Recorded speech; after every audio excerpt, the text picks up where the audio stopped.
Okay, what so we were doing. we're on Long Island. I think we were in between tours at the time. I was still living in New York at the time, and we go out to one of the very few bars that we would actually go to on Long Island. Cool spot that our friends work at. We're hanging out. Brian's had way more than I have, and Which doesn't usually happen. yeah, normally we stay pretty even. And you kind of get crazy. No. And then this guy approaches us, or approaches Brian, and you start talking to him. Come on, now you're killing me. Come on, now you're leaving. Gotta live where the sound was born. The sound that never sleeps. Where it'll shine. Please stay with me. Ride the tracks of the train out of New York City. So, I'm not usually, like, if I'm sober, I'm not usually one to, like, go and find new people to talk to. I want to talk to people that I know and, like, you know, whatever.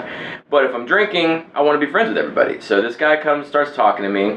We start talking about music. He's like, oh, yeah, what kind of music videos are you into? I was like, well, there's actually this Depeche Mode video that I really, really like. And he's like, get out of here. I directed that. And I'm just like, I don't think you even said the name of the song. yeah, I probably didn't even see the name of the song. Like, I was so drunk. Like, this is how un-street smart I am. This is how suburban I actually am. Because I was just like, instead of being like, dude, no, you didn't. I was just like, oh my God, I can't believe it. Like, I'm here, and this guy directed the video. And so all of a sudden, I'm really interested in talking to him. And, like, we're going back and forth, back and forth. And then I approach Ryan because, you know, it's getting later, and I'm just like, hey man, this guy wants to hang out. He's got weed. We should go smoke with this guy. Cause he's cool. He directed that Depeche Mode. It was video. more like this though. You had that look in your eyes where you were like excited to do something. It was like you approached me really fast, and you're like, yo, check it out. Yeah, and then he does the thing where he just shuts me down immediately, and I'm just like, and then I have to work hard to get him to do it. I drove there, so I'm sitting there with like my one beer, and I'm just like, what do you got? What's going on? And then all of a sudden, out of nowhere, this guy is on top of me, and he's just like, I met your friend. I met your friend. I directed a video. I directed it. Come to my house. We're gonna play records. We're gonna play records and listen to drugs. Yeah, and I'm just there like, yeah, like, dude, guy's go to cool. his house. He's cool. This guy's cool. He directed the Depeche Mode video. I'm like, he didn't. Let's go home. Because I am, let's go home. That's me. Or let's not go in the first place. And then, and I was like shit. Like, alright, fuck. Like, he's just like, fucking loosen up. And I'm like, okay, fine. So we drive to this guy's house. I'm like very apprehensive the whole way through. We walk in. Bear in mind, this whole thing is like, we're going to listen to records.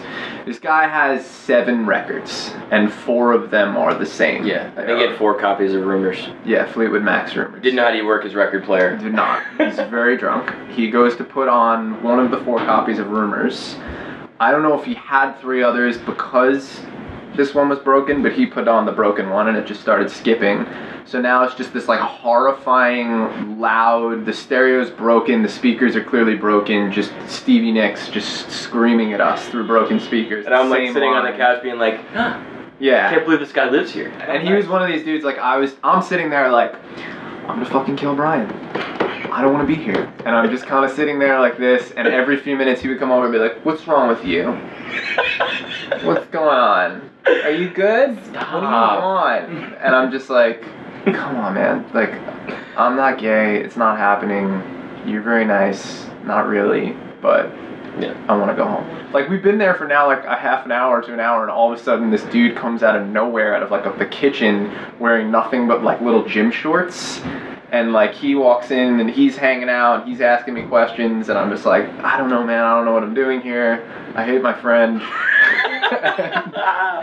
and bear in mind, at this point, I'm still not convinced that this is like a bad situation. I'm like, this is weird. Like, it's like, when are we gonna smoke weed? Like, this guy is like, I can't stand this record noise. Like, eventually someone's gonna show up with weed, and this will make it better. And I'm sitting there like saying all that stuff outwardly, but inwardly being like, you suck. Like, just loosen up and enjoy this. This is what people do. They have fun, and this is fun. I don't know why I can't feel it.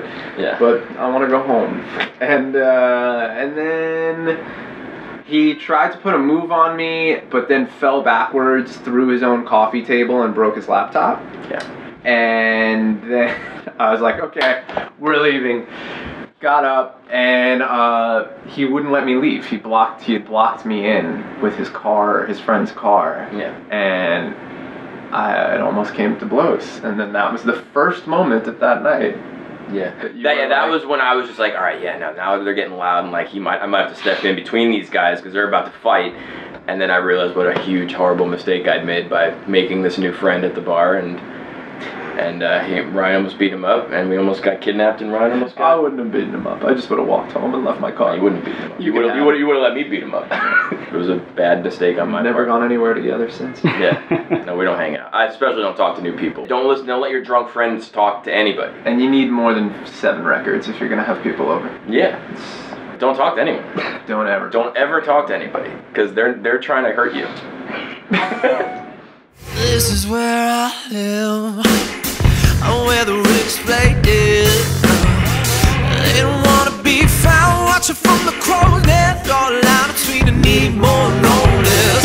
So we make our own fun, doing a lot of less. It's not the promised land, it's where I come from. So I tell myself not to ever forget.